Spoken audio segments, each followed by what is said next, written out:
अब तक हमने देखा कि शाजिल एक ट्रेन में चला गया था। वो उस बुजुर्ग के बताए हुए रास्ते पर चलते हुए सफर वसीला जफर को अपना वसीला बनाते हुए वो एक ट्रेन में सवार हो गया। ट्रेन जैसे ही छोटे से स्टेशन पर रुकी थी वो सवार तो हो गया, लेकिन इस ट्रेन में उसके अलावा उसे कोई और दिखाई नहीं दे रहा था। एयर कंडीशनर डब्बे में, वीआईपी क्लास के डब्बे में वो चढ़ गया, लेकिन उसके बावजूद उसे कोई दिखाई नहीं दिया। थोड़ी देर तक वो वहीं पर बैठा रहा। ट्रेन चलने लगी, तभी अचानक एक बुढ़े बाबा उस वॉशरूम में से निकले जो ट्रेन में होता है। वहां से निकलते हुए करांचते हुए निकले थे और अचानक वो गिरने की कगार पर ही थे कि तभी शाजिल जाकर उनको संभाल लेता है, उन्हें लाकर सीट पर बिठाता है और ट्रेन मुसलसल सफर पर जारी हो जाती है। ट्रेन सफर जारी करते हुए आगे बढ़ती चली जाती है और वो सामने बुढ़े बाबा उसके सामने ही सो जाते हैं। उसके बाद वो देखता है कि उनका हाथ नीचे लटक रहा है और वो उन्हें सहारने के लिए वो हाथ ऊपर कर देता है, लेकिन तभी उसके सामने एक ऐसी चीज आती है जो देखकर वो हैरान हो जाता है। और अब आगे ट्रेन को मुसलसल चलते चलते कई घंटे गुजर गए थे। मैं खिड़की से बाहर अपनी ही दीवानगी में देखे जा रहा था और माशा और मेरे बारे में सपने बुने जा रहा था। तभी उसने आवाज दी, सुनो। मैंने उसकी जानिब देखा तो वो उठकर बैठ चुके थे। मैंने उनसे पूछा, अब आप कैसे हैं? क्योंकि उनके दिल पर ऐसा लग रहा था दौरा उठा और मैंने मालिश करके उन्हें सुला दिया था। उन्होंने कहा, ठीक हूँ, खुदा तुम्हें खुश रखे बेटे, तुम तो मेरे लिए फरिश्ता रहमत बनकर आए हो। मैंने कहा, देखिए बाबा जी, मेरी जगह कोई और भी होता तो वो भी यही करता। ये इंसानियत का उसूल है कि अगर कोई बंदा परेशानी में हो और अगर कोई दूसरा बंदा वहाँ पर मौजूद हो तो अल्लाह वास्ते उसकी खिदमत जरूर कर देना चाहिए। उसकी परेशानी को दूर करने की हम कोशिश तो कर ही सकते हैं। वो बूढ़े शख्स मुस्कुरा उठे और कहने लगे, ऐसा नहीं है बेटा, अगर तुम्हारी जगह कोई और होता तो उसके कुछ और फराइज भी आयद हो जाते। मैं उनकी बात का मतलब नहीं समझ सका और ना ही उनकी मुस्कुराहट का मतलब समझ पाया था। फिर उन्होंने अपनी सामान की तरफ मुझे इशारा किया और इशारा करके कहा, इसमें काफी रकम मौजूद है। और उसके बाद वो कहने लगे, तुम्हें मेरी बात का मतलब समझ नहीं आया था ना? मैं ये कहना चाह रहा हूँ कि इसमें जो रकम मौजूद है वो अपना मुआवजा लेकर यहाँ से रफू चक्कर हो सकता था और मुझसे रकम अदायगी करके यहाँ से भाग सकता था, मेरा माल लूट सकता था और माल लूट कर पिछले किसी स्टेशन पर उतर जाता, क्योंकि मैं तो बेहोश था, मुझे तो पता ही नहीं था कि दुनिया में हो क्या रहा है। मैं तो बेहोशी के आलम में यहाँ पर पड़ा हुआ था और मेरा माल ऐसे ही लावारिसों की तरह पड़ा था। लेकिन तुमने ऐसा कुछ नहीं किया बेटा, क्योंकि तुम एक ईमानदार शख्सियत के मालिक हो। मैंने उनकी बात सुनकर मुस्कुराया और उसके बाद मैं खामोश हो गया। तभी वो फिर से बोले, मैंने बहुत छोटी बात कह दी बेटा, शायद तुम्हें बुरा लगा हो तो माफ करना। तुम वैसे जा कहाँ रहे हो बेटा इस वक्त? तो मैंने उनसे कहा, देखिए जनाब, मेरी तो कोई मंजिल नहीं है, बस ऐसे ही सफर किए जा रहा हूँ। ना मुझे मंजिल का पता है ना रास्ते का, बस मैं एक ही बात जानता हूँ और वो है सफर वसीला जफर है।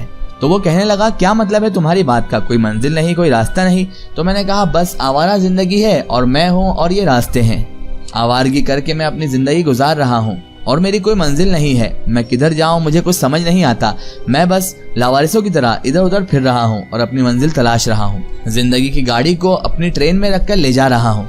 जहाँ भी मुझे मंजिल मिलेगी मैं वहीं पर उतर जाऊंगा। तभी वो बुजुर्ग आदमी बोले, क्या मतलब है तुम्हारी बातों का? तुम तो ऐसा बोल रहे हो जैसे तुम्हारा कोई है ही नहीं। क्या तुम्हारा इस दुनिया में कोई नहीं है बेटा? तो मैंने कहा, जी हाँ, आप बखूबी समझे हैं। मैं तन्हाई का शिकार हूँ इस दुनिया में। मेरा इस दुनिया में खुद के अलावा कोई भी नहीं है और उस पाकज़ात के अलावा मेरा कोई सहारा भी नहीं है। तभी वो बोले, बेटे वैसे तो इस दुनिया में इंसान के साथ कोई ना कोई दर्दनाक कहानी मौजूद ही होती है। हर इंसान एक ना एक कहानी लेकर आता है और दर्द तो उस कहानी में एक नमक अनुसार होता है, क्योंकि नमक के बिना जैसे खाना भी का है उसी तरह बिना दर्द के जिंदगी नहीं कट सकती। इसीलिए दर्द भरी जिंदगी का तो आप पूछिए ही मत। मगर बेटे जो दर्द भरी कहानियां होती है ना, हम बाज़ औक़ात ऐसी कहानियों को बड़ी सादी सी कहानियां कहते हैं, लेकिन वो कहानियां सादी नहीं होती बेटा। और हम कहानी पढ़ते वक्त तो ये सोचते हैं कि लिखने वाले ने ये कहानी जो है ना बोझ से बचने के लिए लिख डाली है, लेकिन ये कहानी उसकी जिंदगी की हकीकत है। ये बहुत कम लोग समझ पाते हैं। अब जैसे बेटा भला तुमने मेरी मदद की और मुझे पता चल गया कि तुम्हारा इस दुनिया में कोई नहीं है बेटा। तुमने मेरी मदद की और मैं तुम्हें तन्हा छोड़ दूं, ऐसा तो बेटा हरगिज नहीं हो सकता। अब तो मैंने उन बुढ़े बाबा से कहा कि मैं आपका मतलब नहीं समझा बाबा, आप कहना क्या चाहते हैं साफ कहिए। असल में बेटा हम सब पर सबसे बड़ा फर्ज यही खुदावंद ताला का फाइज है कि हम उसके बंदों के दुख दर्द को बांटें। तुमने मेरी बेलालच बेलोच मदद की, बिना किसी फायदे के मदद की। अब मुझ पर भी ये कायद होता है कि मैं तुम्हारी इस तन्हाई को दूर करूं। तुम इस दुनिया में तन्हाई और अकेलापन महसूस कर रहे हो तो मैं इस दुनिया में अब तुम्हें तन्हा ना रहने दूं। मैं हंस पड़ा। मैंने कहा, बाबा जी वही कहूंगा जो मैं हूँ, और मैं आपको क्या कह सकता हूँ। मेरी कोई मंजिल नहीं है, आवारा पंछी की तरह मैं घूम रहा हूँ, इस दुनिया में मेरा कोई नहीं है। ये सारी बातें 100% हकीकत है जो मैंने आपको बताई है। और इतनी छोटी छोटी बात पर अगर बाबा साहब लोगों को आपने अपने साथ रखना शुरू कर दिया तो हो ही चुका आपका भला। ये माल जो आप देख रहे हैं ना, ये भी साफ हो जाएगा और आप भी, समझे। और एक दिन आपको बाकायदा यतीम खाना ही बनाना पड़ेगा, आप इसी तरह लोगों को अडॉप्ट करते रहे तो। वो कहने लगे, खुदा की कसम बेटा, अगर अल्लाह तबारक व ताला ने मुझे इतनी वुस्तात दी है और अगर वाकई तुम जैसे लोग मुझे इसी तरह से मिलते रहे तो मैं एक यतीम खाना जरूर बनाऊंगा और उसमें तुम जैसे होनहार और ईमानदार और इंसानियत पसंद लोगों को जरूर रखूंगा। और ये कोई बुरी बात नहीं है बेटा, किसी यतीम का सहारा बनना तो बहुत अच्छी बात है। और मैं उन बुजुर्ग बाबा की बातें सुनकर गर्दन हिलाकर ही रह गया, क्योंकि मैं तो खामोश था। तभी मेरी निगाहें खिड़की की जानिब दौड़ी, जहां पर जमीन और आसमान दौड़ रहे थे। जमीन आसमान पीछे निकलते जा रहे थे और अभी तक इन बुड्ढे बाबा जो ये शख्स थे, इनसे मेरा मुकम्मल तारुफ नहीं हो सका था। न मैं इन्हें सही से जानता था, न ये मुझे अभी तरीके से जान चुके थे। मेरा नाम क्या है, उनका नाम क्या है, ये हम दोनों एक दूसरे के बारे में बिल्कुल भी नहीं जानते थे।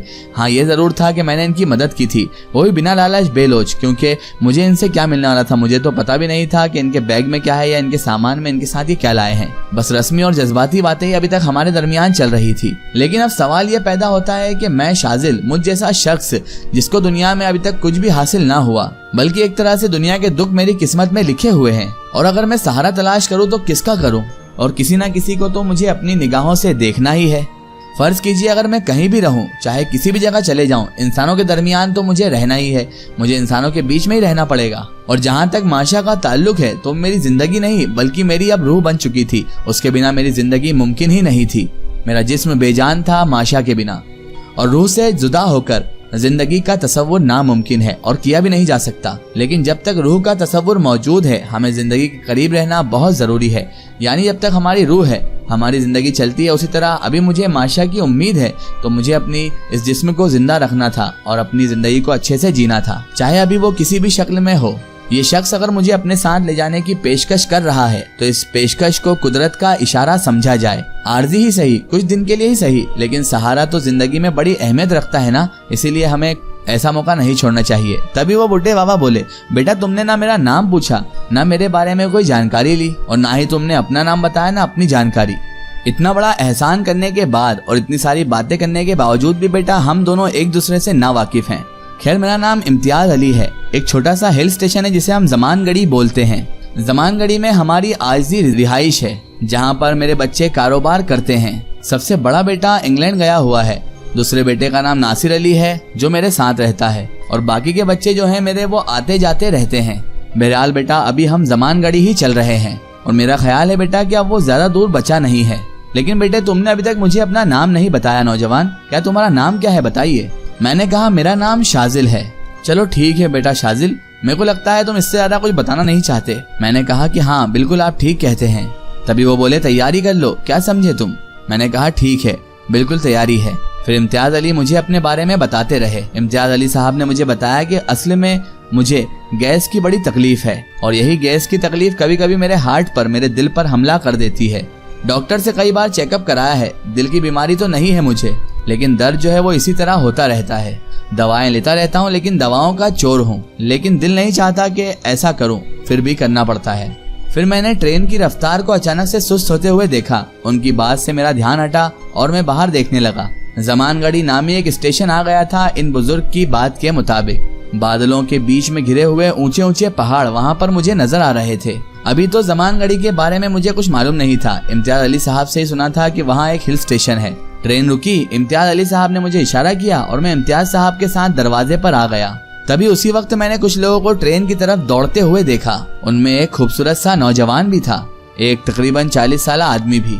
बहरहाल वो सब के सब लोग गेट पर आ गए। इम्तियाज साहब को उन्होंने नीचे उतारा। तभी इम्तियाज अली साहब ने मेरी तरफ रुक करके कहा, जबकि मैं तो अभी ट्रेन के गेट पर ही खड़ा था। वो बोले, शाजिल अब तुम क्या वहीं पर खड़े रहोगे? चलो फटाफट नीचे आ जाओ।